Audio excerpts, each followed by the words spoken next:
థాయిలాండ్లోని Phuket నుంచి ఢిల్లీకి బయలుదేరిన ఎయిర్ ఇండియా విమానాశ్రయంలో తీవ్ర అలజడి చోటు చేసుకుంది. గాల్లో ప్రయాణిస్తున్న సమయంలో ఒక్కసారిగా విమానం తీవ్ర టర్బులెన్స్ను ఎదుర్కోవడంతో ప్రయాణికులు భయాందోళనకు గురయ్యారు. అయితే ఇది విమాన ప్రమాదం కాదు. టర్బులెన్స్ కారణంగా పలువురు ప్రయాణికులు, సిబ్బంది స్వల్పంగా గాయపడ్డారు. పుకెట్ నుంచి ఢిల్లీకి వస్తున్న ఎయిర్ ఇండియా విమానం AI2379 ప్రయాణ మధ్యలో తీవ్ర టర్బులెన్స్ను ఎదుర్కొంది. ఒక్కసారిగా విమానం సుమారు 300 అడుగుల మేర కిందకి జారడంతో విమానంలో ఉన్న ప్రయాణికులు ఒక్కసారిగా భయంతో కేకలు వేశారు.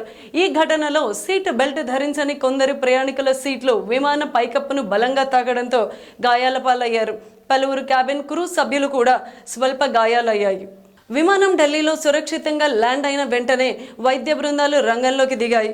గాయపడిన మొత్తం 14 మందిని ఆసుపత్రికి తరలించి చికిత్స అందిస్తున్నారు. వారి ఆరోగ్య పరిస్థితి నిలకడగా ఉంది అని అధికారులు తెలిపారు. ఈ ఘటనపై ఎయిర్ ఇండియా స్పందిస్తూ ప్రయాణ సమయంలో ఆకస్మిక టర్బులెన్స్ ఏర్పడింది.